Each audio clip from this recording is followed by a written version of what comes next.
continuar portanto, poderem lembrar-se novamente como é que se preenche isto. Pronto. E então, vou partilhar aqui o ecrã. Conseguem ver, não conseguem? Ok, aqui está. Pronto. Ele começa aqui com um índice. Eu por acaso não pus uma capa. Foi assim um bocadinho palerma nesse aspecto. Mas pronto. Mas pronto, merecia uma capita e tal. Mas depois vocês fazem isso no Canva. Fica muito mais bonito e tudo mais. Há aqui alguns termos que... pronto, eles tinham um glossário muito mais comprido. No entanto, há coisas que não... como é que é de explicar? Pá, já estão mais que sabidas, não é? Toda a gente sabe o que é um requerente, toda a gente sabe quem é o dono da obra, pronto, não faz assim grande sentido estar aqui a martelar. Por sim, alguns termos, alguns palavrões, alguns jargão do BIM, é? Para vocês perceberem um bocadinho e socorrerem-se disto se quiserem. Portanto, um deles vocês já o conhecem, que é o Common Data Environment. Basicamente é a plataforma que nós temos está a utilizar, o Trimble Connect neste caso, ou o Autodesk 360, ou o BIMX, ou o que for, ou o Dropbox de Google Drive, embora com outras, sem outras valências. O termo aptidão refere-se nomeadamente a competências, ao conhecimento, e há aqui um erro, especialização para gerir a informação. Isto porquê? Quem vai trabalhar em BIM, obviamente que tem que estar minimamente preparado para trabalhar em BIM. E o que é que isso quer dizer? Quer dizer que consegue desenvolver um modelo 3D no formato IFC, baseado em modelos paramétricos, não é? Que sabe onde é que tem realmente colocar os fecheiros, sabe trabalhar com um CDE para poder partilhar informações com os restantes elementos que vão fazer parte. Aqui já não chamaria uma equipa, mas chamaria várias equipas, não é? Normalmente temos a equipa dos arquitetos, depois temos a equipa dos engenheiros estruturais e eventualmente também que fazem uma perninha para as águas e saneamento. Depois temos os eletrotécnicos e temos os mecânicos e acho que não está a escapar ninguém. Pronto, depois claro temos os de segurança, há uns que fazem a parte de gás, de projeto de gás, nunca se sabe muito bem quem é, depende de quem é que tiver certificação, quem faz o projeto térmico e eventualmente uma outra certificação. Depois temos uma coisa que se chamam os blocos de informação. Os blocos de informação basicamente pode ser uma pasta e todo o seu conteúdo, nomeadamente subpastas, fecheiros, etc. Portanto, quando nós temos um bloco de informação, nós dizemos daqui para a frente é tudo partilhado com fulano de tal, com fulano de tal, com fulano de tal. Depois temos outros blocos de pastas, que eventualmente pode ser uma subpasta deste bloco, que são partilhados com outras pessoas. Depois, um termo que é muito utilizado por eles é a entidade fornecedora. A entidade fornecedora basicamente é a pessoa que é, ou a empresa que é contratada para realizar o projeto, ou seja, com quem é que o dono de obra vai ter para realizar o projeto. Normalmente costuma ser a equipa de arquitetura, mas nada obsta a que o cliente vá falar com um engenheiro civil e o engenheiro civil contrata um arquiteto para fazer a parte da arquitetura e fazer parte da equipa. Ou mesmo até um eletrotécnico, ou coisa que o valha, não é? Portanto, é importante saber quem é a entidade fornecedora, porque a entidade fornecedora é que vai se responsabilizar pela prestação de serviços e depois subcontratar os restantes. Depois temos também um outro palavrão que se chama a federação. A federação, portanto, se fosse uma federação de países, por exemplo, no fundo era uma república federal, portanto temos vários países que estão unidos num só e portanto formam uma federação. E aqui é a mesma coisa, mas aqui estamos a falar de modelos BIM, ou seja, o arquiteto vai fazer a parte da arquitetura, o engenheiro civil faz a parte de estrutura, depois o engenheiro de águas e saneamento faz também os seus projetos, portanto, todos trabalham em BIM e cada um desenvolve o seu modelo em 3D no formato IFC. Depois, quando nós quisermos, temos que juntar essa informação toda, conforme eu vos mostrei uma vez, para fazermos o cálculo das compatibilidades ou verificação das incompatibilidades entre os vários ficheiros e entre as várias especialidades. E quando nós juntamos isso tudo num fecheiro só, ou quando juntamos isso tudo, pode nem ser num fecheiro, chamamos a isso a federação, ou seja, de juntar tudo, toda a informação respeitante ao projeto, todas as especialidades num modelo só, portanto, com o objetivo, nomeadamente, de fazer a análise de incompatibilidades. Depois temos uma carrada de termos, que isto é intragável mesmo, não faz grande sentido quanto a mim, mas pronto, mas é assim. Portanto, eles têm aqui um termo que é o PIM. O PIM é o modelo de informação do projeto, ou seja, é um modelo que vai ser utilizado para representar o nosso projeto, não é? Portanto, o modelo 3D, basicamente, e vai surgir sob a forma de um modelo IFC, portanto, é um fecheiro IFC. E isto é importante definir qual é este modelo, porque depois o tipo de detalhe.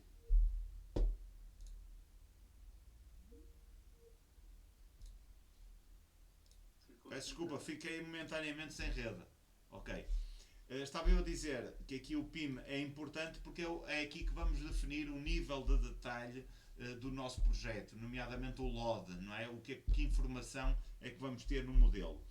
Depois temos o outro que vamos abordar para a semana, que é o Plano de Execução BIM, ou BEP, portanto BIM Execution Plan, em que vamos tratar da parte da equipa projetista, como é que eles vão desenvolver, como é que eles se vão relacionar, como é que vai ser feita a gestão da informação e vamos nomear as pessoas, cada uma para a sua tarefa, verificando se realmente eles têm a tal aptidão para realizar esse tipo de tarefas. Depois temos os requisitos, o PIR, que é os requisitos de informação do projeto, portanto, que estão relacionados então com o produto final. Quando estamos a falar de produto final, estamos a falar da construção, não é? Portanto, o PIR tem a ver com aquilo que vamos querer no nosso projeto para poder ser construído, nomeadamente o tipo de detalhes construtivos que precisamos, até que escala é que queremos chegar, até a escala 1, 2, 5, 20, 10, portanto, seja o que for. Depois temos os requisitos de informação organizacional, portanto, em que vamos ver, portanto, como é que vamos, que tipo de informação é que vamos disponibilizar relacionada com quais são os reais objetivos da pessoa que vos contratou para fazer o projeto. E finalmente temos o EIR, que são os tais requisitos de troca de informação. Pronto. Vem aqui uma pequena informação. Os corretores são uma desgraça. Pronto.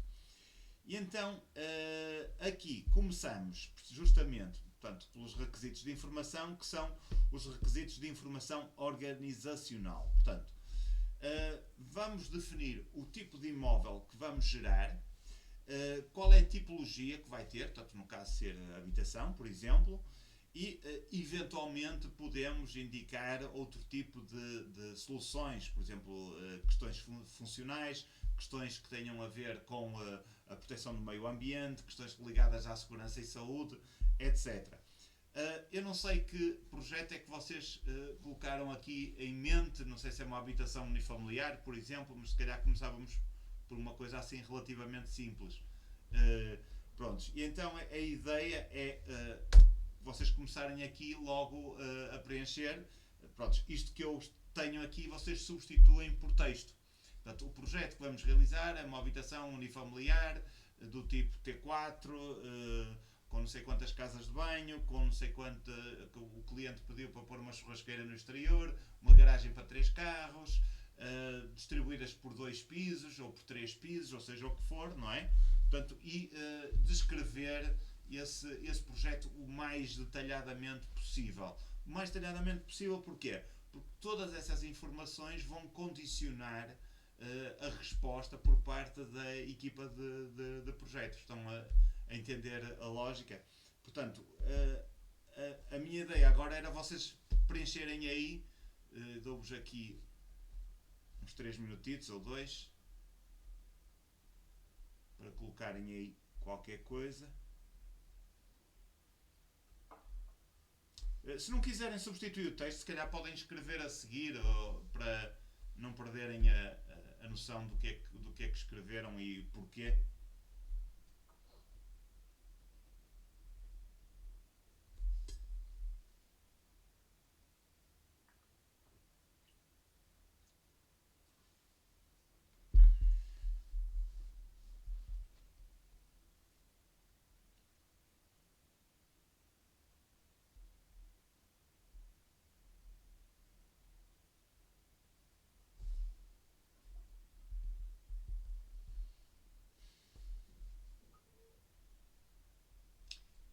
Pá, esqueci-me do print screen.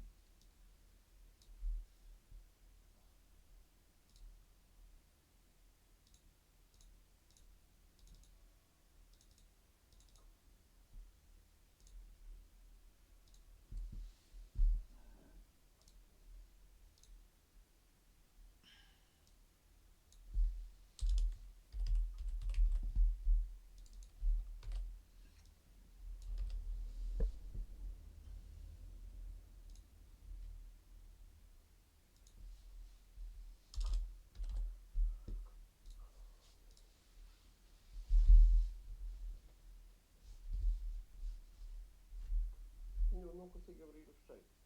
Não consegue? Mas é o doc, não é o docx. Sim, é o doc, mas não consigo abrir, só tenho isso. Oh, que chatice. Espera aí, você está ligado através do...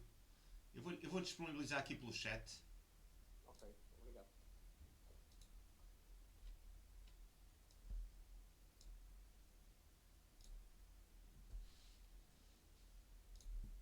Já está.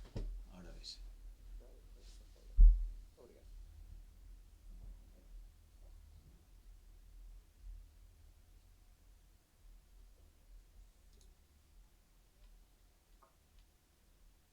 Já está, já vi. Obrigado. Uhum.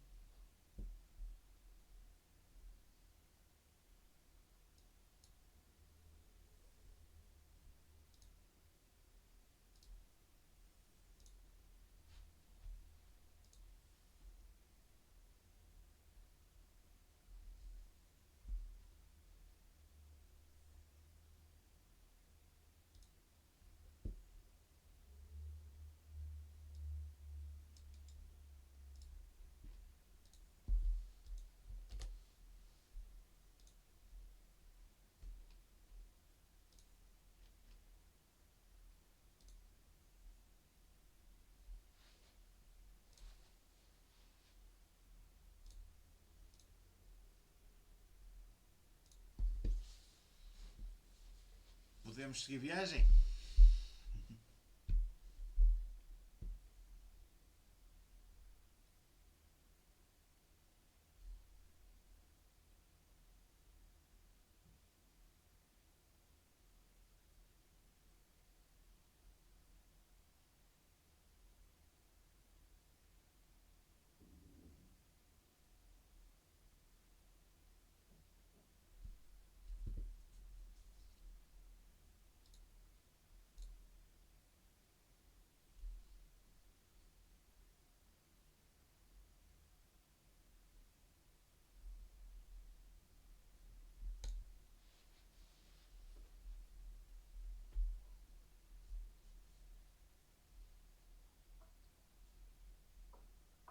Ok, vamos a isso?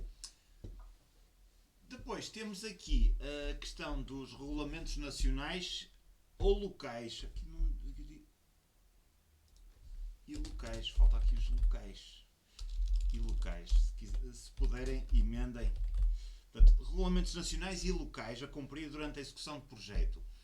Nomeadamente plano diretor municipal, obviamente, portanto, a planta de ordenamento e as plantas de condicionantes e também o regulamento do plano diretor municipal, portanto é essencial. Podemos e devemos colocá-lo na pasta respectiva. O rejués e essas coisas todas, toda essa parafernália de informação que temos que cumprir, não é? Claro que é assim, há coisas em habitações unifamiliares, por exemplo, já estamos tão calejados, ou vocês estão, eu já não estou, tão calejados na legislação, portanto que já vos passa um bocadinho, pronto, já está um bocadinho, já está demasiado entranhado. mas, por exemplo, se tivessem que fazer, sei lá, um hospital ou uma clínica de hemodiálise ou uma coisa assim qualquer, uma coisa completamente fora do vulgar, isso já vos ia obrigar a consultar a legislação vigente, quais eram os decretos que tinham portanto, cumprir, as portarias, etc. Portanto, isto normalmente depois colocamos tudo numa pasta, não só para nós consultarmos, mas até para a nossa própria defesa, não é?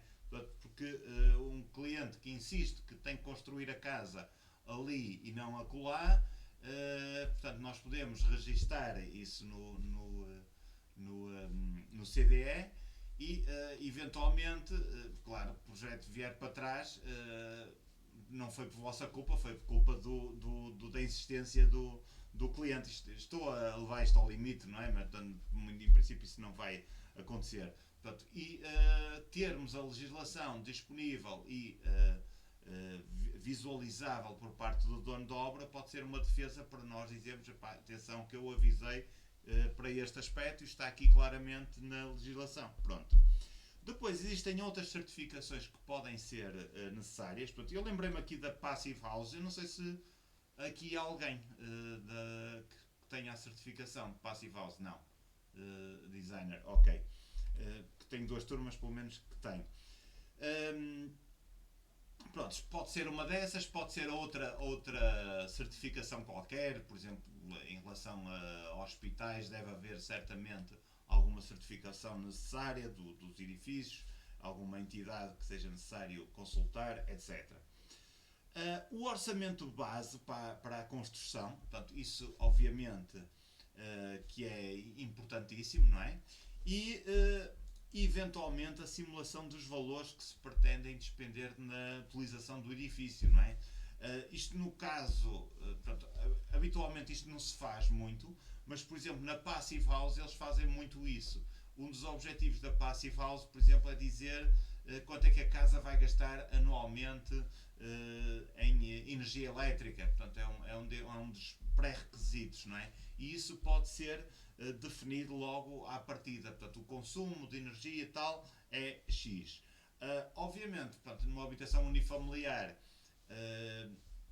é uma pergunta que deveríamos se calhar começar por colocar ao cliente quanto é que está a pensar gastar na sua casa, no projeto e tudo mais, portanto, para se ter uma noção daquilo que realmente se vai gastar. Portanto, isto é também mais uma definição que vocês terão que fazer, não sei se querem fazê-la já ou se calhar não têm dados, não sei, pronto, é uma das coisas também a pensar. Depois, eventualmente, escolher soluções que tenham a ver com os custos de construção, de operação e de manutenção. Por exemplo, nós podemos logo à partida, antes da execução do projeto, ou por nossa iniciativa ou até por própria imposição do cliente, optar por um sistema construtivo do tipo Light Steel Frame. Não é? Por exemplo, o cliente quer a casa feita em 2 meses. Prontos, pelo sistema de construção tradicional, sabemos que normalmente demora cerca de 1 ano ou coisa que o valha. Portanto, utilizando um sistema de casas em madeira ou Light Steel Frame, ou seja o que for, consegue-se esse tipo de prazos eventualmente, portanto, pelo menos teoricamente. Portanto, e dessa forma, pronto, esse tipo de escolhas deve estar devidamente aqui explanada neste documento. Depois temos algumas coisas relativamente básicas em relação ao projeto. Temos o nome do requerente, a designação que vamos dar ao projeto, habitação unifamiliar, habitação multifamiliar, habitação bifamiliar, ou seja o que for. E depois temos o âmbito do projeto, portanto, qual é o tipo de ocupação que vamos ter, se vai ser habitação, se vai ser comércio, indústria, serviços, etc. Qual é o número de pisos que vamos ter acima ou abaixo do solo e qual é a finalidade da construção. Portanto, se vai ser construção própria, se vai ser para vender, se vai ser para arrendar ou se vai ser para outro tipo de alojamento local, ou seja o que for, não é? Portanto, esse tipo de coisas temos que especificar também aqui. Não sei se os querem já fazer. Eu salto aqui para este.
este documento era um documento que deveria ser feito pelo dono de obra. É evidente que se for uma habitação unifamiliar, o dono de obra não tem capacidade para fazer este tipo de documento. Este tipo de documento estamos a falar quando a contratação é feita, sei lá, por uma câmara ou por uma empresa grande, não é? Portanto, que tem técnicos para fazer isto. Ou então, se for um dono de obra relativamente bem abonado, portanto, contratar alguém que faça este tipo de documento, portanto, que não é para qualquer pessoa, não é? Portanto, existem alguns conhecimentos técnicos. Depois temos os objetivos da informação que vamos gerar, portanto, em termos de conformidade regulamentar. Isto depois vai dar origem a estes documentos todos, o PIR 1, PIR 2, PIR 3, PIR 4, depois vai-nos aparecer mais à frente aqui em algumas tabelas. E finalmente temos aqui as fases do projeto. Nas fases do projeto nós basicamente subdividimos o projeto em 3 fases principais. Portanto, temos o estudo prévio, portanto, o estudo prévio que vamos submeter à aprovação do dono de obra, não é? Temos o anteprojeto que depois vamos submeter à aprovação da Câmara Municipal ou entidade licenciadora, e finalmente temos o projeto de execução, que será aquele que em princípio vai ser utilizado para fazer a construção, portanto, para comunicarmos o projeto com o empreiteiro. Em cada um deles nós estipulamos uma data de início e data de fim. Claro que é assim, há aqui uma coisa difícil de especificar, que é o estudo prévio. O estudo prévio pode vir para trás N vezes, não é? Umas vezes por culpa do arquiteto, outras vezes por culpa do cliente. É muito importante que se perceba de quem é que é a culpa do processo voltar para trás. Porquê? Porque assim, o vosso trabalho tem que ser pago, não é? E se tivermos um cliente que cada vez que vocês apresentam uma proposta, ele muda completamente aquilo que estava especificado aqui nos requisitos de informação organizacional, nomeadamente aqui as informações funcionais, isso vai ter custos para vocês, não é? Vocês vão ter que idealizar na prática um novo projeto. Portanto, e isso deve ser, quanto a mim, devidamente pago, não é? Portanto, porque faz parte do vosso serviço, não estava previsto inicialmente, e vocês estão a perder mais tempo com isso do que estava previsto. Agora, se forem qualquer coisa do género, sei lá, vocês fizeram um quarto, mas afinal o quarto é demasiado pequeno para as aspirações do cliente, ele queria um quarto maior, vamos ter que repetir esse processo. De maneira que definir aqui questões como estudo prévio, data de início e data de fim, assim como o anteprojeto, data de início e data de fim, pode ser difícil de julgar. Porquê? Porque o estudo prévio pode evoluir várias vezes para trás. Portanto, podemos ter que refazê-lo várias vezes. Portanto, importa, se calhar, além da data de início e a data de fim, estabelecer também um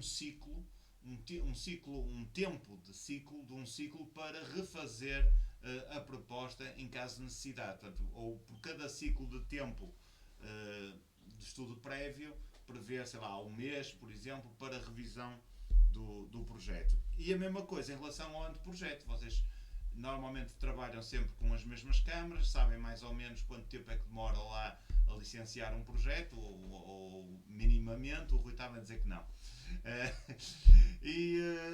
Pronto, já tem assim uma estimativa, e sabem que se ele voltar para trás e se tiverem que fazer um aditamento, quanto tempo é que deverá demorar voltar outra vez ao mesmo processo. Portanto, se bem que a data de início e a data de fim é a data do vosso trabalho, não a data de aprovação.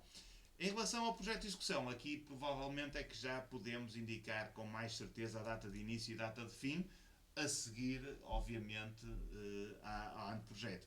Claro, assim, o estudo prévio, vocês podem dizer, epá, o estudo prévio é no dia 1 de Abril, por exemplo, e a data de fim, a data de início 1 de Abril, data de fim, 60 dias após a data de início, mais 15 dias por cada ciclo de revisão necessário para rever o projeto. Prontos. Quando nós definimos a data de início do anteprojeto, já definimos em função do estudo prévio. Ou seja, em vez de dizermos que ele vai começar, ora bem, 2 meses depois do dia 1 de Abril, maio, junho, portanto dia 1 de junho, vocês dizem que após a execução, o anteprojeto começa 8 dias após a aprovação do estudo prévio. E assim como o projeto de execução começa X dias após a aprovação do licenciamento do projeto de arquitetura ou do projeto geral, não é? Portanto, e com isso, portanto, podemos estabelecer o cronograma com mais facilidade, ou ter essa flexibilidade. Depois temos o tipo de concentração, isto ainda era antes, portanto, ou seja, se vai ser por negociação, se vai ser um concurso, se vai ser um ajuste direto, portanto, isto normalmente funciona mais com as entidades públicas, mas também pode ser com as privadas, e os pontos-chave para a decisão da contratação, portanto, nomeadamente os prazos para cada uma das fases do concurso, a contratação, de mobilização e de produção. Quando estamos a falar o concurso e a contratação, portanto, isto é ainda antes de definir quem é que vai fazer. Depois temos aqui um período que se chama o período de mobilização. O período de mobilização é o quê? É vocês começarem a reunir as várias equipas e delinearem o plano de execução BIM, portanto, para começarem a trabalhar. Portanto, isto antes de começarem a trabalhar, vão estabelecer um plano. Portanto, é um bocadinho mais burocrático que aquilo que nós estamos habituados. Portanto, pode ser um prazo de um mês e só passado um mês é que começa o estudo prévio. Estão a entender?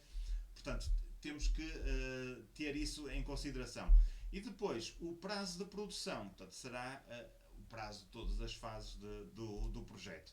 Depois também definir os prazos para a própria avaliação, ou seja, vocês entregam um projeto e o cliente fica 20 dias ou 50 dias sem dar uma resposta se gostou do projeto, se não gostou do projeto e não diz nada. Portanto, vocês podem criar prazos de avaliação, por exemplo, 10 dias, acho que é aceitável, não é? Digamos assim, até porque quando vocês avançam para uma próxima fase, depois da aprovação, vocês têm um cheque a receber, julgo eu, não é? Portanto, quando a gente faz a nota de honorários, fala em função destes marcos, digamos assim, das várias etapas do projeto. De maneira que convém-vos dizer ao cliente, atenção, que você tem X dias para decidir o que é que quer, o que equivale a dizer, atenção, que você tem 10 dias para me pagar, não é? Portanto, basicamente é isso que se pretende com isto.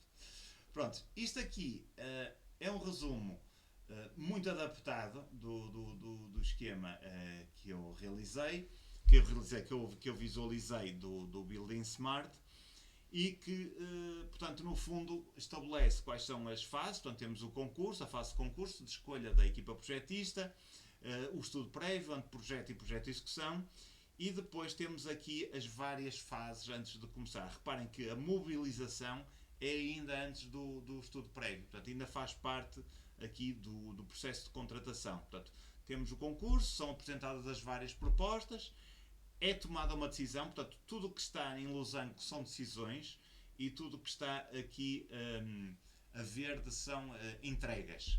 Portanto, isto é uma entrega de uma proposta, há aqui uma decisão e há aqui uma ação, que é uma contratação, e depois a mobilização das várias equipas.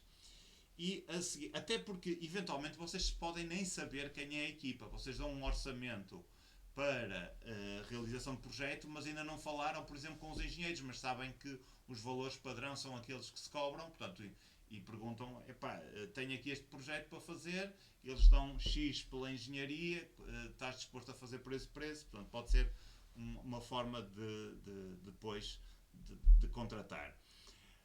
Depois temos a parte de produção do estudo prévio, e temos uma entrega de uma proposta e, mais uma vez, uma avaliação da entrega.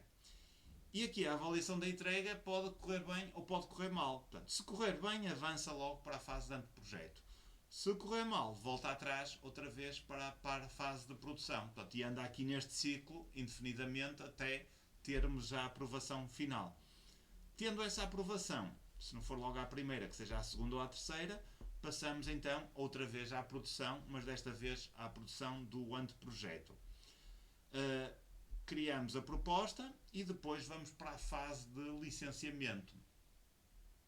Aqui é que é a fase mais complicada. Porquê? Porque se o licenciamento não for aprovado, ele volta para a fase de produção, mas para a fase de produção de estudo prévio. Ou seja, nós vamos ter que alterar a proposta de que a Câmara portanto, não nos permitiu licenciar, não é? A Câmara ou outra entidade, não é? E ele volta atrás porque temos que, previamente, antes de voltar a entregar na Câmara, perguntar ao cliente se ele está satisfeito com aquela proposta ou não, portanto, de maneira que isto passa outra vez tudo pelo mesmo processo. Finalmente temos o projeto de execução, que aqui já é mais fácil, portanto começamos logo na produção, temos a entrega e temos a aceitação e a partir daqui passamos para a fase seguinte, que é a fase de construção. De maneira que temos aqui três tipos de decisões que são tomadas. Portanto, temos a primeira decisão, que é a decisão em função dos honorários e também das condições da equipa, portanto, se ela realmente os elementos da equipa e a própria equipa têm aptidão e capacidade para cumprir aquilo que se pretende com a contratação. A segunda decisão tem a ver com o investimento e eventuais adaptações do investimento. Também perceber se o dono de obra está satisfeito com os requisitos e se as soluções arquitetónicas são realmente adequadas e cumprem com os objetivos do requerente ou dono da obra. Depois temos a decisão do tipo 3, que são as decisões de aprovação. Portanto, se o cliente está satisfeito com os requisitos ao nível do orçamento de obra ou de projeto se as soluções arquitetónicas são as mais adequadas e cumprem realmente os objetivos, e depois temos aqui duas vertentes. Uma é se estão ou não garantidas as condições para licenciamento urbanístico, portanto, isto na fase de anteprojeto, antes de metermos o projeto à Câmara, e finalmente se temos a informação toda necessária para procedermos à execução do projeto. Pronto. Até aqui está tudo a ser mais ou menos claro, chato como ao caraças, mas pronto, mas é assim mesmo, não é? Pronto, deixem-me só agora aqui arrumar isto um bocadinho, a ver se consigo, que eu andei aqui a acrescentar linhas e agora...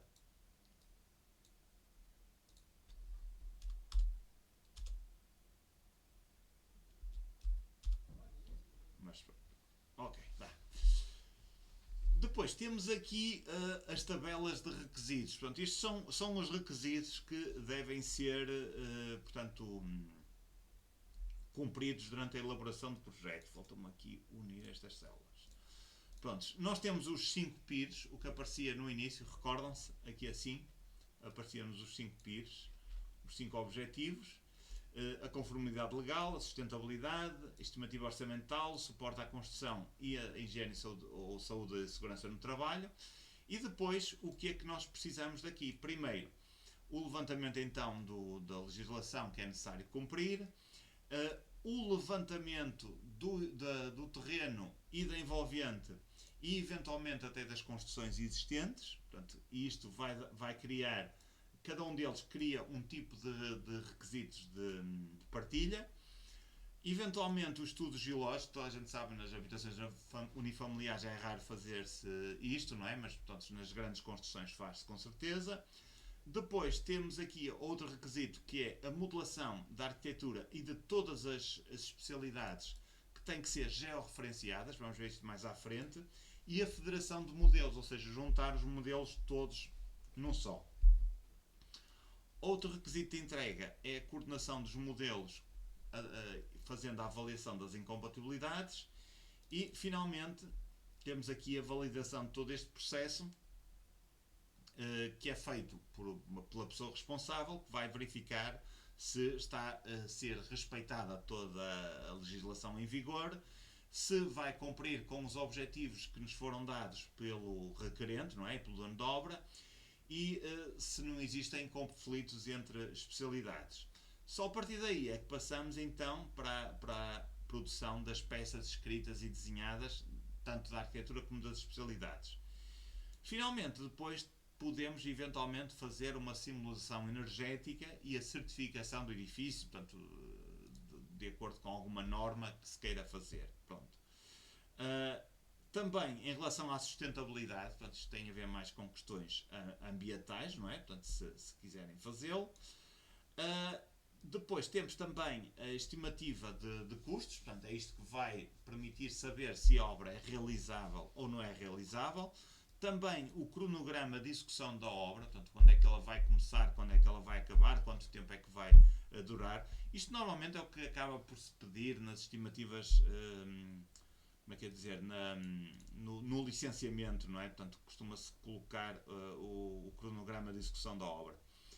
Depois, em termos de suporte à construção, portanto, isto já depois do licenciamento, temos aqui o EIR11 que corresponde à compilação de tudo o que são modelos coordenados e georreferenciados, portanto, com todas as peças desenhadas e escritas referentes, neste caso, já ao projeto de execução. E a seguir temos os mapas de trabalho, listas de quantidades e caderno de encargos, portanto, para entregar não só ao empreiteiro executante da obra, mas eventualmente também aos subempreiteiros ou os encarregues de outras especialidades.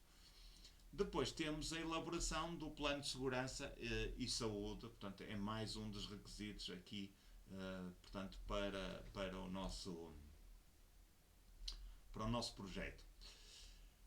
A seguir temos a questão dos critérios de aceitação. Existem 4 recursos que nós vamos ter que dar resposta. Isto tem a ver com esta norma. Eu, muito sinceramente, eu nunca li as normas, acho isto uma seca tremenda, portanto, eu por algum motivo deixei de fazer projetos e um deles era deixar de ler Diários da República. E quando me espetam com estas coisas à frente, isto para mim é matar-me. Prontos, mas de qualquer forma tem a ver com isto, portanto, quais são as normas de informação que temos que respeitar, quais são os métodos de produção e como é que vai ser feita a informação do projeto, as informações de referência e recursos partilhados. Vamos ver o que é isso. Pronto. Sim. Peço desculpa. Só na parte anterior que tínhamos aquele quadro, atualmente são pedidas mais algumas coisas, como por exemplo o estudo do ruído e por exemplo o estudo o orçamento da parte, está-me a faltar a palavra, a parte pública, o domínio público, intervenção em domínio público também é uma das coisas que já há câmaras aqui que nos obrigam a entregar essas coisas. Estamos a falar sempre ali na parte da conformidade legal. No caso da... Agora barreu-se-me.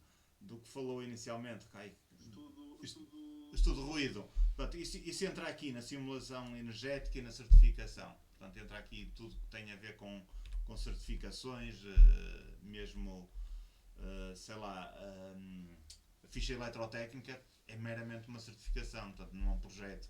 Portanto, também entraria aqui. E depois a parte de custos entra aqui, né, nesta parte da estimativa orçamental, mesmo sendo pública, não é? No caso de ser uma obra privada, pode eventualmente colocar em separado, não é? Mas pronto, mas tem a ver com isto. Uhum. Aqui depois então temos as normas de informação do projeto, portanto conforme lá a ISO ou qualquer coisa. Portanto, isto são as normas que estão em vigor. Reparem que elas começam todas por EN. EN quer dizer English. Porque estas normas foram todas criadas em Inglaterra e estão neste momento em vigor já há vários anos em Inglaterra. Acho que desde 2018, se não estou em erro. Ou 2008 ou 2018. Mas deve ser 2018. De maneira que, prontos, basicamente o que se está a fazer é aproveitar o trabalho dos ingleses e ir um bocadinho atrás do que eles fizeram.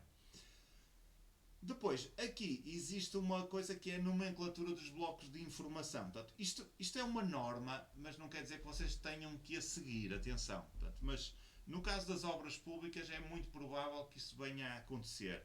Embora cheira-me que vão inventar para aí qualquer norma, ou se calhar, há bom português, cada Câmara ser a sua, não é?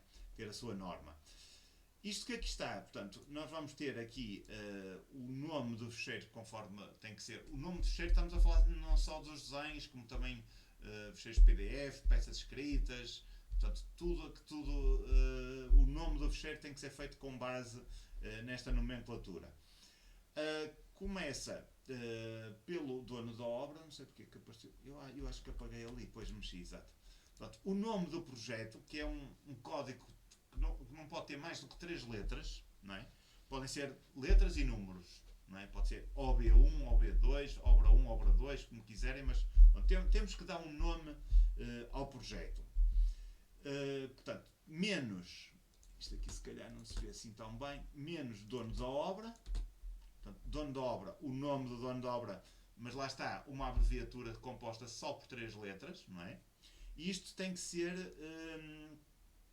único, ou seja, nós tivermos um dono de obra chamado Epifânio, por exemplo, fazíamos EPF, e de repente aparecia-nos outro Epifânio a pedir um projeto, ele já não se podia chamar IPF, porque o EPF era o outro. Portanto, vocês IPX, EPX ou qualquer coisa assim do género para os distinguir um do outro. Portanto, este código, isto depois tem que constar em algum lado onde vocês saibam relacionar os códigos com o nome das pessoas, não é? Depois temos a estrutura de desagregação funcional, não é? Por exemplo, quando vocês estão a fazer, sei lá, um condomínio fechado, compostos por várias habitações, portanto, cada habitação, faz tudo parte do mesmo projeto, mas cada habitação corresponde a uma estrutura de desagregação funcional. Ou então tem uma casa que tem um anexo, portanto, a casa é uma coisa, o anexo é outra, portanto, podem ser caracterizadas de forma diferente, ou pode ser mesmo um número, portanto, se assim quiserem. Depois temos a questão da desagregação espacial, e aqui já entram coisas como o piso, etc. Eu esqueci-me de escrever aqui, é que isto vem tudo no apêndice A. Depois temos a forma, não é? Que é a maneira como a informação nos vai ser apresentada, a especialidade, arquitetura, engenharia, etc. A fase com a qual ele está relacionado e o número. Este número normalmente é sempre o 1. Porquê? Porque o que está atrás já caracteriza devidamente aquilo que lá está. No entanto, eventualmente podemos ter 2 documentos que tenham exatamente as mesmas características, e então um será o número 1 e outro o número 2. Agora vou passar aqui para o apêndice A, só para vos mostrar com o que é que vocês têm que lidar. Portanto, isto são os códigos para o campo forma. Portanto, são estes códigos que aqui estão. Portanto, quando nos referimos, por exemplo, a um desenho, é DS, se é uma detecção de colisões, é DC, se é um modelo combinado, ou seja, uma federação, é um MC, se é um modelo tridimensional, é M3, se é um bidimensional, é M2, se é só uma fotografia, FT, ou seja, nós quando definíamos o nome, e agora vou voltar lá acima, se eu conseguir, portanto, este campo que diz forma corresponde àquele código, portanto nós preenchemos com um daqueles códigos. Por exemplo, se fosse uma fotografia punhamos FT, se fosse desenho DS, se fosse um modelo 3D M3, um modelo 2D M2, etc. Em relação à especialidade, o que é que nós pomos aqui?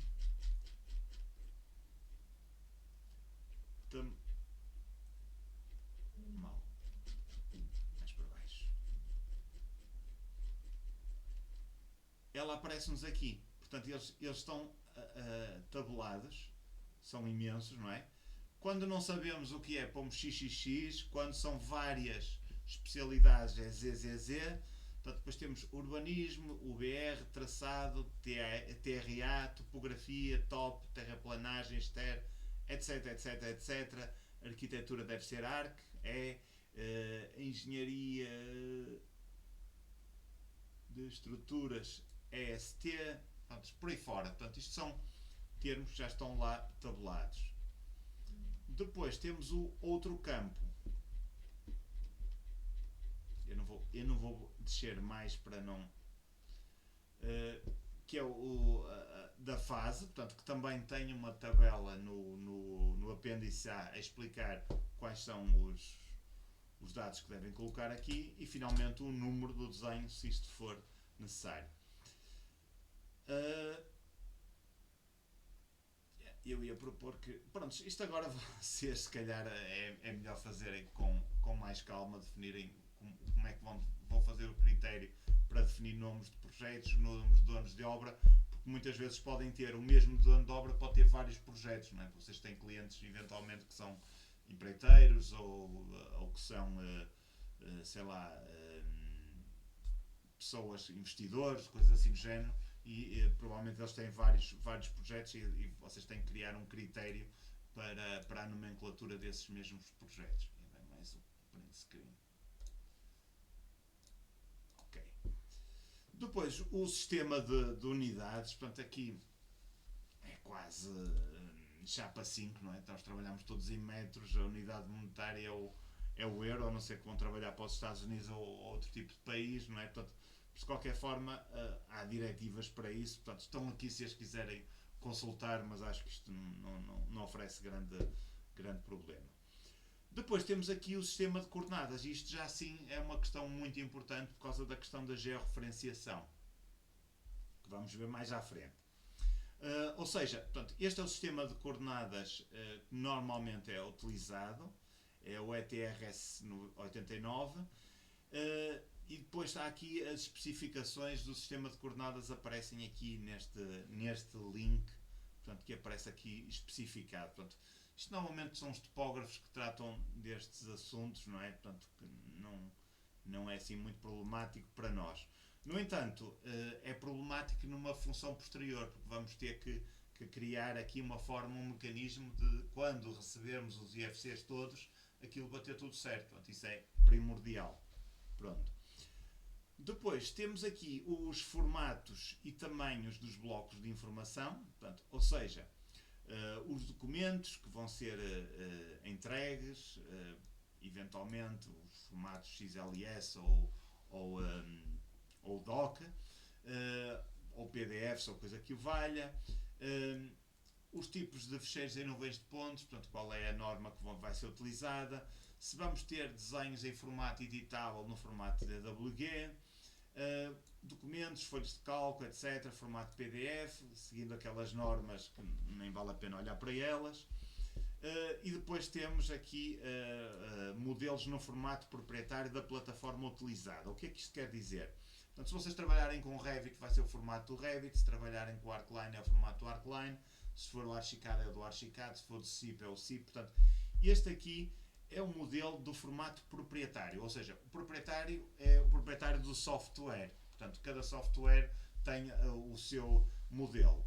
E, paralelamente a isso, temos o modelo entregue no formato IFC. Neste caso é o IFC 4, portanto, aquilo ponto 0, ponto 2, ponto 1, portanto, são atualizações ao IFC 4. Portanto, mas, basicamente, nós definimos que toda a gente tem que entregar aquele modelo. Porquê? Porque se alguém entregar o IFC 2.3 ou o IFC 4 diferentes, não é? Aquilo pode haver algum problema de compatibilidade entre eles. Também é estabelecido um tamanho máximo de ficheiros, ou podem estabelecer, não é obrigatório, não é? Por cada uma das pastas onde vocês vão ter a informação, ou porque isto aqui, estamos a falar de bloco de informação. Bloco de informação é uma pasta, subpastas e os ficheiros neles contidos, não é? Portanto, temos que ter isso em consideração. O formato para imagem, formato para vídeo e o formato de trocas de informação, que é normalmente o formato BCF. Portanto, a BCF é para os textos e para a troca de informação escrita, o IFC é para modelos tridimensionais. Portanto, são as duas normas utilizadas no BIM. A seguir, para cada uma das equipas projetistas, vamos definir qual é o software que eles vão utilizar e vamos realmente validar se aquele software que eles estão a utilizar é apropriado para BIM. Portanto, se aparecer alguém, eu faço os projetos no AutoCAD LT ou no ZWCAD, portanto, isso não é suficiente para trabalhar em BIM. Portanto, eles têm que trabalhar num ficheiro minimamente que produza modelos 3D no formato IFC. Portanto, se é paramétrico ou não é paramétrico, isso depois será problema dele, não é? Mas desde que entregue um modelo BIM no formato IFC, portanto, o formato IFC a partir daí já deixa de ser editável. Pronto. E então, também tem que especificar, para o caso do requerente, para o projetista, qual é o software que ele irá utilizar. Portanto, tendo em conta que este documento devia ser realizado por ele, não é? pelo dono da obra, normalmente não é, nas obras particulares, nas obras públicas sim, é ele próprio que vai dizer qual é o software que vai utilizar para visualizar e validar o modelo IFC e para verificar se existem incompatibilidades. Portanto, ele especifica qual é o nome do software de visualização e de validação. Também vai especificar qual é o CDE para fazer a partilha de fecheiros IFC e outro tipo de informação, e também onde é que vão ser geridos os fecheiros BCF. Os fecheiros BCF são aquilo que a gente viu, acho que foi na segunda sessão, não foi na terceira síncrona, em que tivemos a fazer, criar tarefas com base nos problemas que íamos encontrando na comparação entre os modelos. Depois, os métodos e procedimentos para a informação do projeto. Aqui temos a fase de levantamento, portanto, onde definimos o que é que vai ser levantado. Se existir uma construção prévia, pedimos o levantamento da construção prévia. Se não existir, se existir apenas um terreno, o levantamento topográfico, indicando também tudo o que está contido no terreno. Eventualmente também apanhar as áreas envolventes. Por exemplo, quando se faz um levantamento de uma construção prévia no centro histórico, temos que ter X metros para cada lado para apanhar os edifícios vizinhos para ver como é que vai ser a integração do edifício com a vizinhança. E depois a questão do relatório geológico ou geotécnico, portanto, para comprovar então que podemos construir naquele local e como é que podemos fazê-lo, não é? Eventualmente aqui podemos solicitar a quem vai fazer o levantamento, por exemplo, no caso de uma construção prévia, podemos pedir só para fazer o levantamento das paredes, mas também podemos fazer um pedido para ele fazer o levantamento das infraestruturas que se encontram dentro das paredes. Atualmente já existem mecanismos para fazer isso, nomeadamente a tecnologia LiDAR, não sei se conhecem, portanto, é muito utilizada, por exemplo, nos iPhones Pro. Tem, se forem ver as especificações técnicas, encontram lá muitas vezes sensor LiDAR. O sensor LiDAR permite ir para além dos objetos e detectar coisas dentro das paredes, eventualmente, portanto, alguma desse tipo de informação. No iPhone não chega tão longe, mas permite, por exemplo, fazer o levantamento de um espaço interior com um software portanto, apropriado. Eu passo aqui o tempo a falar, não sei se vocês têm alguma dúvida que queiram colocar até o momento. Está tudo mais ou menos.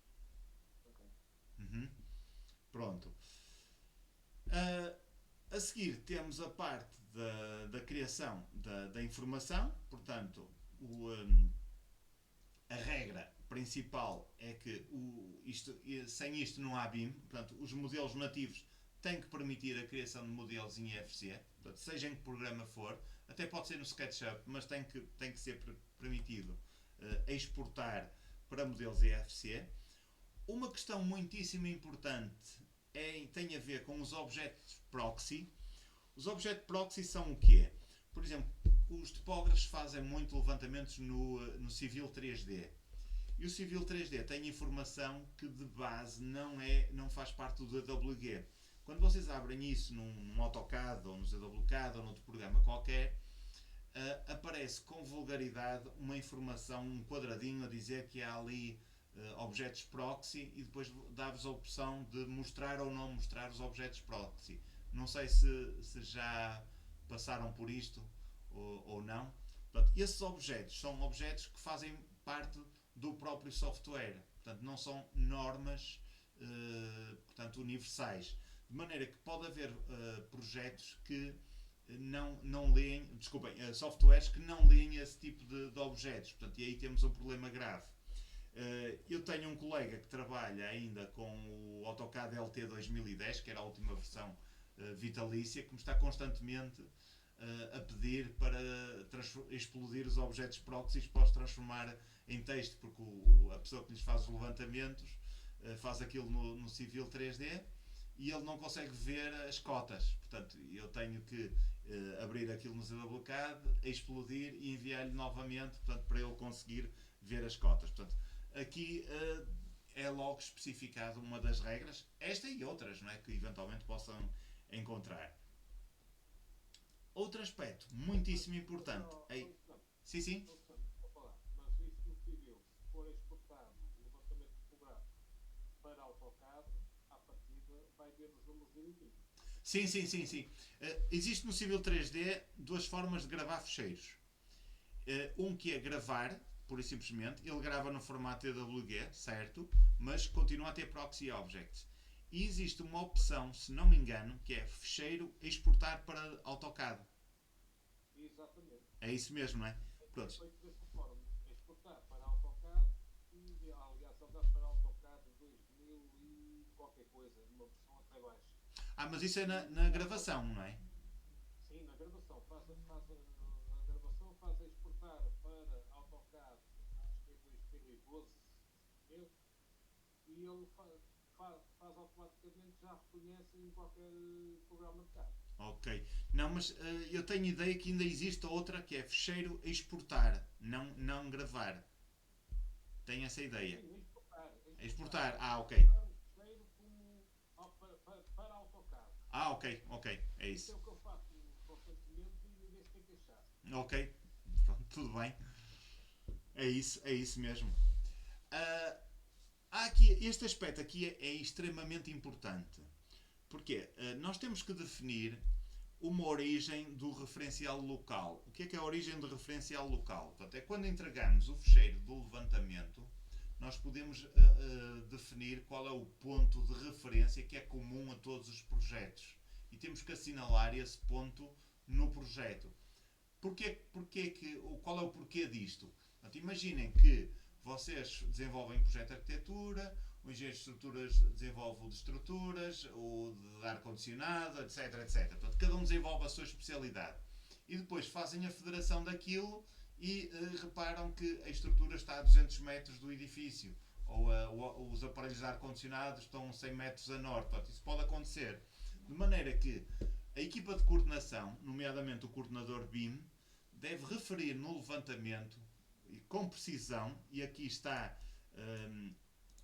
o que ele deve fazer. Portanto, ele deve inserir no projeto um bloco, no fundo, com a indicação origem de projeto, que é uma pirâmide triangular com, pronto, vem aqui as especificações todas, portanto é uma pirâmide a apontar para baixo e a coincidir com essa mesma origem. Portanto, e aí vai ficar então indicado o local de origem. Depois podemos e devemos indicar um segundo ponto, porque assim, a origem pode estar correta, mas o projeto pode estar rodado, não é? Ou seja, continuamos a não conseguir encaixar um projeto no outro, de maneira que o truque consiste em estabelecer um segundo ponto que está na cota 1,1, cota relativa ao 00, não é? À cota local, à cota de referência, para que realmente nós, se precisamos de alinhar um projeto para o outro, temos 2 pontos e não só um. E eventualmente até mudar a escala, não é? Portanto, imaginem que havia uma anedota aqui há uns anos que era como é que era? As tabelas, por causa das tabelas técnicas, que as tabelas técnicas dos engenheiros eletrotécnicos vêm em microns, as dos engenheiros mecânicos em milímetros, as dos engenheiros civis vêm em centímetros e no caso dos arquitetos era o tijolo, a unidade de medida era o tijolo. Portanto, aqui é a mesma coisa, não é? Portanto, o engenheiro mecânico eventualmente pode se lembrar de trabalhar em milímetros e depois quando metemos o projeto é uma coisinha pequeníssima, não é? Portanto, 1000 vezes mais pequena do que a realidade ou 1000 vezes maior, não é? Portanto, depende da forma como a gente o insere. De maneira que podemos pegar nesses 2 pontos e mudar a escala utilizando os 2 pontos como referência. Pronto. Aqui também é uma questão muito importante, que é, lembram-se do gestor de pisos, quando a gente define os pisos, definimos o nome do piso, a cota de cada um dos pisos, etc. Portanto, nós temos que ter, para que tudo bata certo, em cada especialidade temos que definir o mesmo nome para cada um dos pisos e a mesma cota de cada um dos pisos. Portanto, se isto começar a modificar, se alguém modificar, tem que modificar toda a gente para aquilo tudo bater certo. Portanto, daí haver essas normas para ninguém pisar o risco. Como vocês já devem ter reparado, esta questão da metodologia BIM é extremamente frágil, não é? Portanto, basta alguém aqui, sei lá, lembrar-se de, pá, o arquiteto lembrou-se ou o engenheiro mecânico lembrou-se, pá, vamos precisar de mais 10 cm de altura porque eu tenho que meter aqui o aparelho de ar-condicionado e não cabe no espaço entre o teto falso e a laje. Portanto, e lembra-se e altera a altura do piso e não diz nada a ninguém, não dá a acabar com ninguém. Portanto, isto é logo o descalabro, não é? O descalabro total. Portanto, de maneira que isto tem que ser muito bem seguido e tem que ser muito bem normalizado. Eu já estou a ver todos vocês a mudarem de profissão depois de ver estas coisas. Fica assim um bocadinho. É um encargo bastante complicado. Prontos. Depois existem os chamados objetos de espaço. Eu isso vou-vos mostrar aqui o que é isso. Pronto. Eu vou fazer aqui uma série de paredes à sorte. Ok. Quando nós aqui definimos estes valores, a altura do teto falso e tudo mais, vamos para aqui uma laje. Não, vamos primeiro definir isto. Aqui 0, aqui menos 0.1, menos 0.25.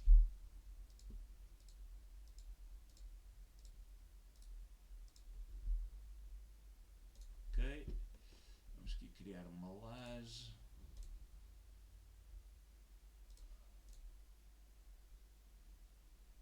Era isto que eu queria.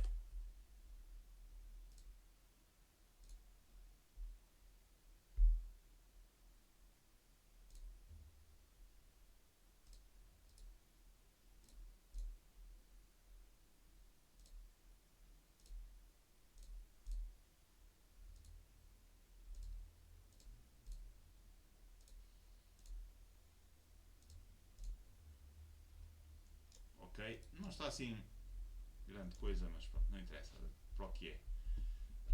E agora vou pôr aqui tetos falsos, só para termos pé direito.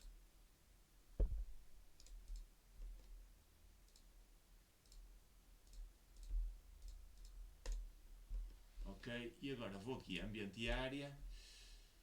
Não tenho isto configurado, mas vamos por aqui. Isto aqui vai ser o banheiro. Porque então depois aquilo por baixo.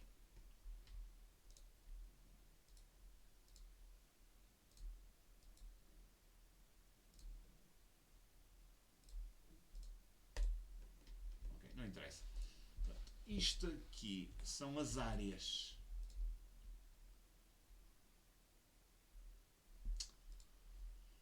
Já não me lembro como é que se põe aqui as cores.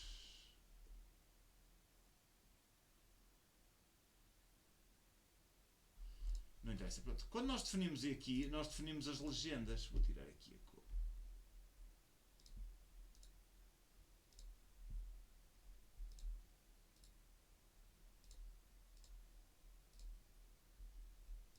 Estava já ali.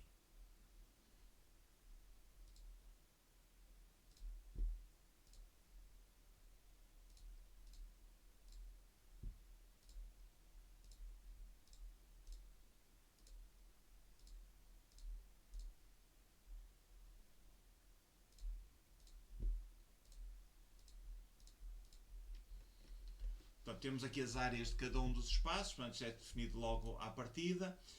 E nós definimos aqui estes dados, portanto, isto é a informação que nos vai aparecer no projeto. e temos aqui uma coisa que são os valores calculados. Portanto, isto são valores que nós atribuímos a este espaço. Portanto, ele tem uma determinada área, mas também tem um determinado volume. Como é que é calculado este volume? Portanto, é a área total vezes a altura do pé direito do espaço. Portanto, ou seja, é o cheio, o vazio que está dentro deste espaço. Isto dá origem a um volume. Este volume é extremamente importante, embora possa não parecer. Porquê? Porque é este volume que nós exportamos, por exemplo, para um software de cálculo térmico. Portanto, nós, quando fizermos o cálculo térmico, por exemplo, de um espaço, nós vamos definir, temos que definir o volume e temos que perceber com que tipo de espaço ou não espaço confronta esse mesmo volume. Estão a entender? Que é para, aqui temos uma área que será fria, não é? Aqui não será tão fria, porque confronta com outro espaço. E depois definimos também aqui o tipo de divisão que aqui vamos ter. Portanto, aqui o código da sala, neste caso é uma living area, portanto uma área habitável, mas podia ser uma área técnica, podia ser uma área de construção simples, podia ser uma área utilizável, por simplesmente tipo um corredor ou uma coisa assim do género, etc. E o tipo de espaço que ali temos, se é um hall de entrada, se é um restaurante, se é uma escola, se é uma secretária, etc. Uma casa de banho, portanto, o tipo de espaço que vamos ali colocar. E isto é muito importante porque vai-me permitir depois definir situações distintas em termos como é que é dizer, de cálculo térmico e em termos de estudo funcional do próprio edifício. E isso, obviamente, também tem que ser acautelado. Portanto, quando nós criamos estas legendas em cada um dos espaços, devemos, segundo este EIR, definir o tipo de espaço de que se trata, não é? Portanto, o tipo de room kind, neste caso. Desculpem, ao contrário. Aqui é que é o tipo de espaço, aqui é que é a função e a numeração do compartimento. Portanto, ele depois cria aqui uma numeração automática. Deixem-me ver onde é que ela anda.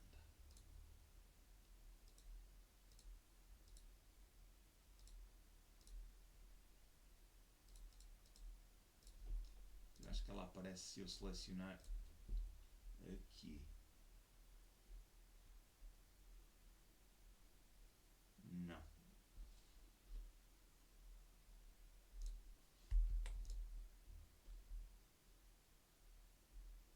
Mas ele terá um ID. Portanto, ao criarmos o elemento, ele criou um ID. Já agora, só para dar as boas-vindas ao Jorge, que chegou há pouco. Ok. Peço desculpa, pensava que era amanhã. Não sei se de dois. Peço desculpa, pois troquei-vos as voltas. É assim, a intenção era boa, não é? Porque, pronto, já à partida penso que uma parte de vocês não iam aparecer, julgo eu. Portanto, por via das dúvidas, preferi falar com o doutor e adiamos. Ora bem, assim como todas as instâncias de objetos devem estar atribuídas ao piso correto. Isto é muito importante por causa de um truque que eu já vos expliquei, acho eu, na fase inicial, não neste curso, mas no curso anterior. Eu usava muito, tenho muito vício de criar o piso fantasma em cima e em baixo, que é para as entidades que a gente não quer que se vejam em planta. Portanto, nós no caso do modelo IFC, ele tem que estar no piso certo, senão vamos ter problemas, portanto as coisas não vão funcionar tão bem. Depois, há aqui um aspecto interessante, por exemplo, há alguns objetos que podem ter que ser subdivididos porque pertencem a espaços diferentes. Por exemplo, imaginem uma parede que começa dentro do edifício e sai cá para fora, não é? Portanto, aí vamos ter duas paredes, temos que subdividir essa parede em duas. Uma será a parede interior, outra será a parede exterior, portanto, que vão ter comportamentos térmicos diferentes, vão ter outro tipo de análise diferente. Depois também especificar como é que vão sair as listas de quantidades e os mapas de trabalhos. E depois, outro aspecto importantíssimo é que os modelos em IFC não podem ter duplicação de elementos em especialidades distintas. Isto para evitar o quê? Portanto, imaginem que nós fazemos arquitetura e fazemos o estudo estrutural. E, entretanto, o engenheiro civil faz o projeto de estruturas no CIPCAD e gera um fecheiro IFC. Portanto, nós temos de ter o cuidado de, ao exportar o modelo IFC, não exportar o modelo IFC incluindo os pilares, senão vamos ter os pilares duplicados na federação, não é? Portanto, primeiro vamos ter logo ali uma incompatibilidade, não é? Vamos ter os elementos todos sobrepostos. E depois, para efeitos de medições e orçamentos, vamos ter a duplicação do botão e levamos o empreiteiro à falência. Ou então o dono de obra, não é? Porque só metade da obra é que vai ser feita na prática. A seguir, a estrutura como é que é definida a estrutura do modelo IFC. Isto é o que depois vocês veem no Trimble Connect. Portanto, tem o nome do projeto, tem o nome do local, tem o nome do edifício e depois aparece cada um dos pisos separadamente. E depois em cada um dos pisos aparece paredes, portas, janelas, etc, etc, etc. Portanto, a parede 1, parede 2, parede 3, parede 4, por aí fora. Portanto, isto é a estrutura de fecheiros. Aqui está extremamente simplificada. Portanto, isto não tem que lidar muito com esta situação. Pronto. No caso do plano de execução BIM, também vamos definir aqui portanto, qual é a cota do piso do resto do chão em relação à cota 0 do projeto. Portanto, o resto do chão pode não estar na cota 0. E depois os outros pisos são feitos em conformidade com esse. Portanto, toda a gente tem que respeitar estas altimetrias, caso contrário vai ser a confusão danada. Entretanto, se nós tivermos pisos auxiliares, aqueles que eu vos referi, para criar modelos 3D, para complementar e tudo mais, que são aqueles chamados pisos fantasma, obviamente que não exportamos isso para o formato IFC. Portanto, ou mudamos de piso, ou pura e simplesmente não exportamos para o formato IFC. Aqui podemos também criar uma regra para tudo o que seja entregável, ou seja, as plantas, cortes, alçados, mapa de vãos, mapa de acabamentos, desenhos de implantação, etc. Portanto, podemos definir logo que é feito no formato DWG, DWFX ou PDF, assinado digitalmente. Portanto, isso é outra característica que temos que respeitar por causa da entrega dos projetos na Câmara. Portanto, isto, tudo que eu falei aqui, tinha a ver com o que vamos criar a nível de informação. E depois temos a parte das regras de coordenação. Portanto, que é os fecheiros, deve ser definida a regularidade com que os fecheiros de IFC têm que ser partilhados, ou seja, ao fim, sei lá, de X dias, eu diria 15 dias no máximo, cada pessoa, cada elemento da equipa, cada especialidade tem que colocar a sua especialidade na pasta respectiva para fazer a federação e verificar se existem incompatibilidades para depois seguirem com o resto do projeto. Assim como toda a informação, toda a partilha de informação, todas as chamadas de atenção têm que ser feitas pelo formato BCF no CDE, portanto no Trimble Connect no nosso caso. Depois dizer quais são as pastas onde é que cada um tem que colocar os fecheiros e todos, portanto, onde é que é feita essa mesma troca de informação. Portanto, se tivermos fecheiros que pertencem à mesma especialidade, eles têm que estar na pasta trabalho em curso. Quando estamos a falar de diferentes especialidades, e aqui já estamos a falar da federação de fecheiros, já é na pasta partilhados. Portanto, partilhado é quando nós partilhamos uns com os outros as especialidades. Depois temos aqui o processo de revisão e aprovação da informação. Portanto, eu aqui limitei-me a copiar o que já estava no tal EIR da Building Smart. Portanto, basicamente nós temos aqui as entidades fornecedoras, não é? Que são as várias equipas de projetos, arquitetura, estruturas, MAP e outro tipo de modelos. Portanto, se tiver conforme, isso depois vai vai à avaliação da entidade fornecedora líder.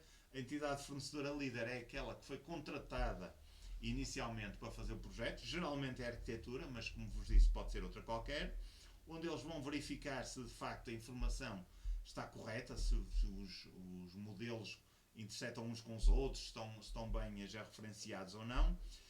Portanto, verificam também a informação não geométrica, portanto, as peças escritas, os elementos como é que é dizer, legais, e se existe conformidade ou não com a legislação. Portanto, se neste processo de avaliação existir não conformidade, portanto, temos que dar conta disso na plataforma de gestão de conflitos, portanto, nosso CDE, e teremos outra vez mais uma reunião de coordenação para retomarmos outra vez o trabalho, e as várias especialidades vão fazer as alterações necessárias.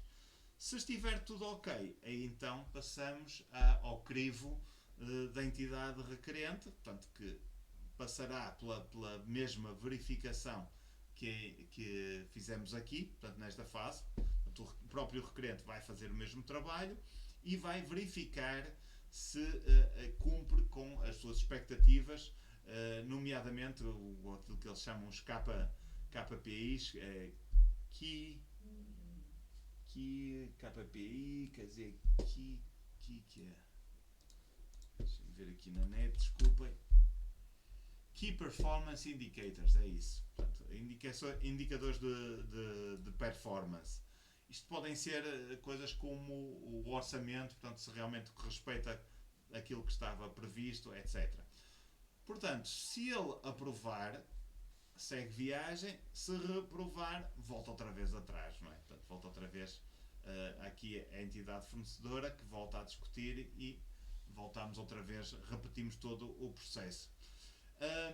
Isto aqui vai aparecer mais à frente aqui numa coisa que se chama a tabela de aceitação, portanto, que é uma classificação dada pelo requerente. As entregas depois são feitas e são partilhadas na pasta respectiva do CDE, portanto da nossa ferramenta da cloud, e devem estar de acordo com aquilo que está especificado na tabela 1 do apêndice B. Depois eu vou aqui atalhar um bocadinho, que estamos a ficar já sem tempo, mas vocês depois te encontram essas tabelas mais à frente. Portanto, a mesma coisa a nível de segurança. Isto, quando estamos a falar em segurança, não estamos a falar de segurança em obra, estamos a falar de segurança da partilha de ficheiros, não é? Porque isto é informação sensível, temos aqui muita documentação referente ao requerente. Temos também informação que os arquitetos também não gostam muito de partilhar, não gostam de partilhar os ficheiros editáveis com outras pessoas, de maneira que isto tem que ser tudo muito bem doseado e muito bem definido o que é que se pode fazer, o que é que não se pode fazer com os ficheiros. Aqui temos os critérios de aceitação, portanto, basicamente é quase como dar uma nota ao projeto. A nota 2 será dar uma nota ao projeto, digamos assim. Portanto, a nota 2 teoricamente é que permite passar para a fase seguinte, não é? Portanto, isto acho que vai ser utilizado nas obras públicas, mas nas obras privadas não me cheira, não é? Portanto, e depois temos aqui alguns critérios que ele tem que cumprir ou que pode não cumprir, não é? Por exemplo, pode não respeitar o plano de execução BIM, pode não respeitar o LOD, os grids e a orientação. Desculpa, aqui não é o LOD, é os levels. Os levels são os níveis dos pisos ou a matriz estrutural e a orientação do sistema de coordenadas, etc. Aqui, os blocos de informação não estão de acordo com o plano de execução BIM. Os blocos de informação, mais uma vez, são as pastas, as subpastas e todos os ficheiros contidos neles. E, pronto, neste caso não é possível aprovar. Portanto, quando cumpre substancialmente, estes blocos de informação já estão ok. Portanto, há aqui uma aprovação condicional, portanto, há alguma coisa que eventualmente podem pedir para alterar, mas permite avançar e depois cumpre totalmente, avança logo à partida. Depois temos aqui os elementos todos que vão ser, portanto, entregues, não é? Digamos assim, e o respectivo o título, não é? Portanto, a planta, o levantamento das condicionantes no edifício, portanto, pode ser 90 pontos, pode não ser, aqui neste caso é levantamento de terrenos envolvente, já impõe com a certeza 90 pontos, etc. Portanto, temos aqui as várias fases, todos os trabalhos que são necessários, portanto, para a execução de todo o projeto.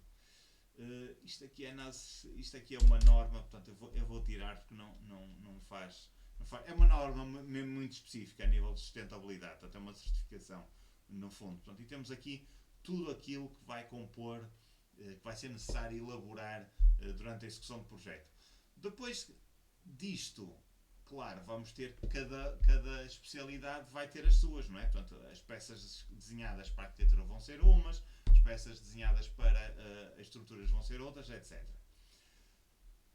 Depois temos aqui o que diz respeito à qualidade do modelo, portanto, mais uma vez, ele depois vai ser avaliado em função da geometria, portanto, se está tudo ok a nível de coordenadas, como é que está o modelo, se ele realmente está corretamente orientado a norte, pronto, temos aqui todas estas informações que têm que ser validadas. E depois também aqui a questão da informação não escrita, que também tem que ser validada para passarem depois à fase seguinte. Depois temos aqui os documentos do suporte. Há aqui uma coisa que não correu bem, por causa dos ajustes que eu fiz no documento mais acima. Deixem-me ver se eu aqui vou criar uma quebra para ver esta tabela logo aqui.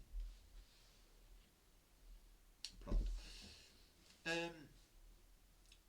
Na informação de suporte, portanto, devemos definir quais são os dados e os documentos que vamos obter e disponibilizar para entender o projeto, são modelos 2D, são modelos 3D, etc. Portanto, vai-nos permitir, e desta forma, poupar o tempo e esforço, portanto, sobretudo no que se chama de retrabalho, não é?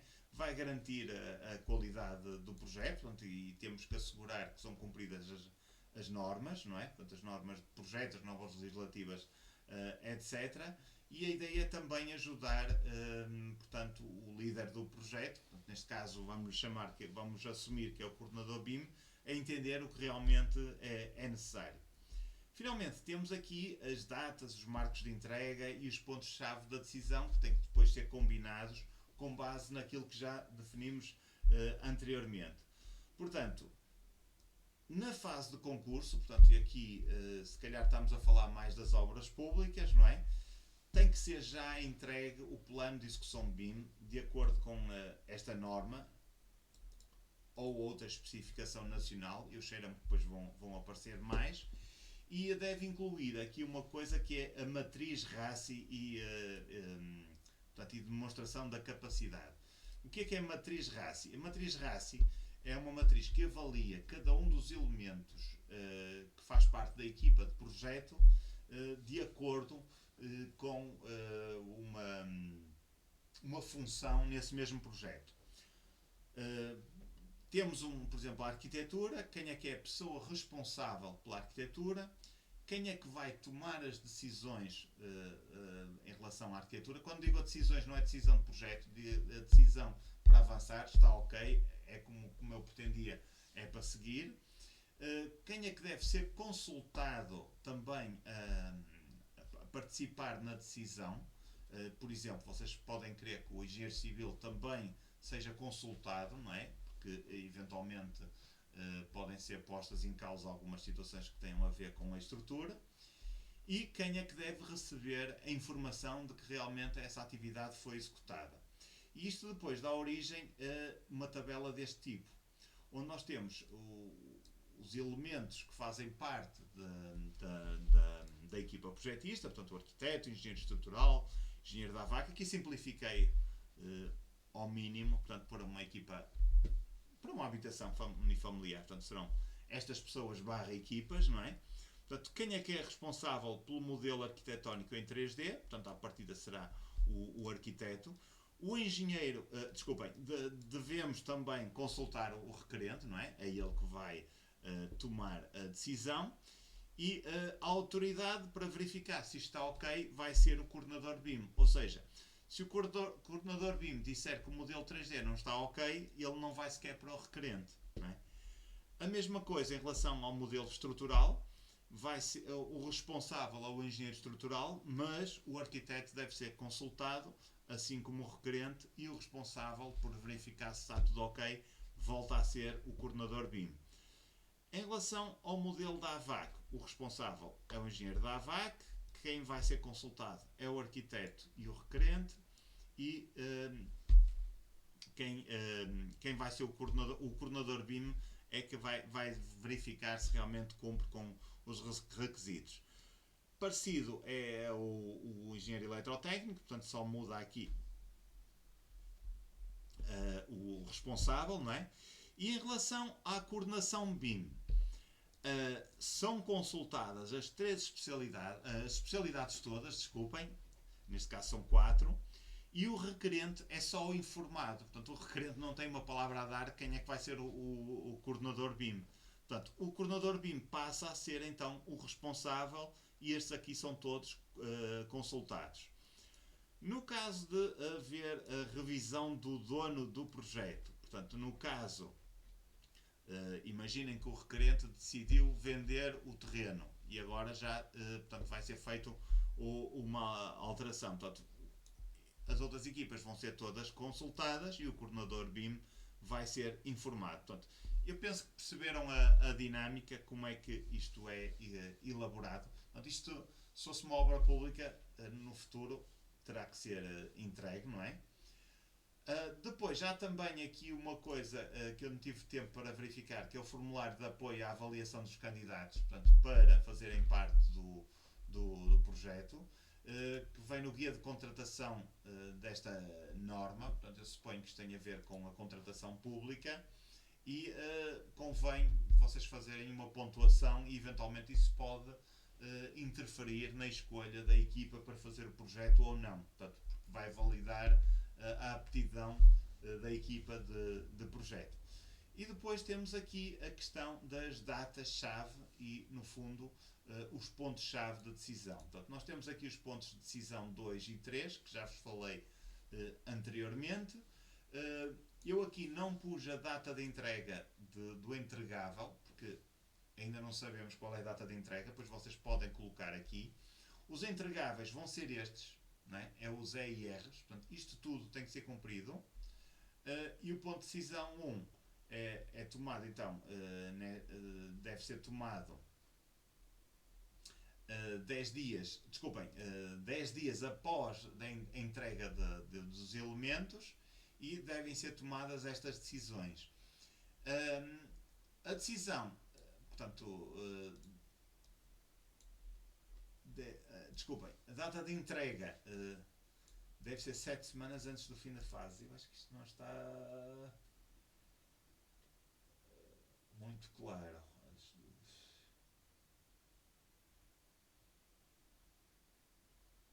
O fim da fase é este aqui, ok. Porque ainda estamos aqui no estudo prévio.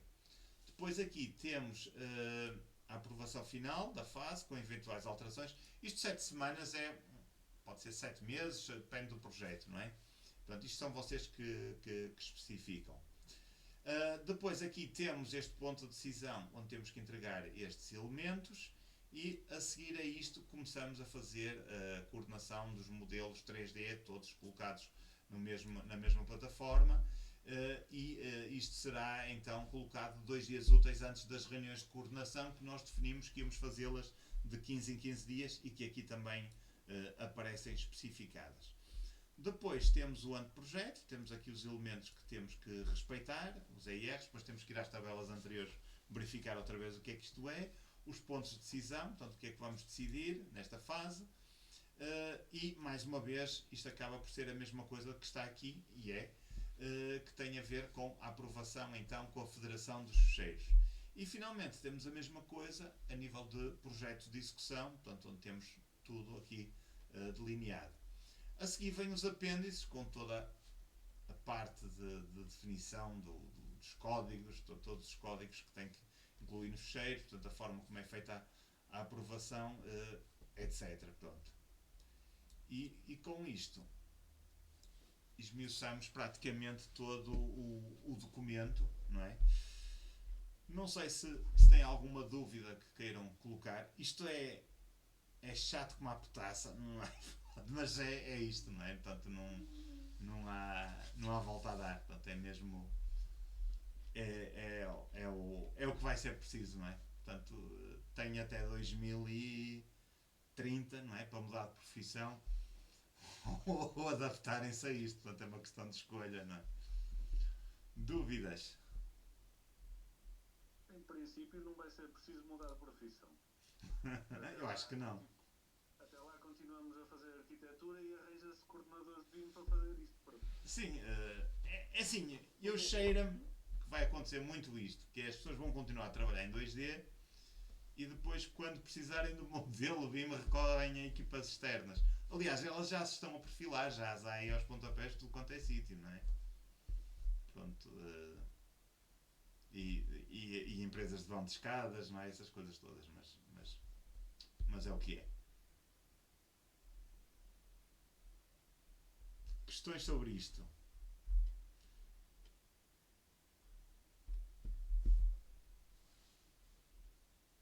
Não há nem pode haver, não é? Ok. Para já ainda é muito cedo. Di- É demasiada informação. Para já ainda há versões. Para já há versões. É assim,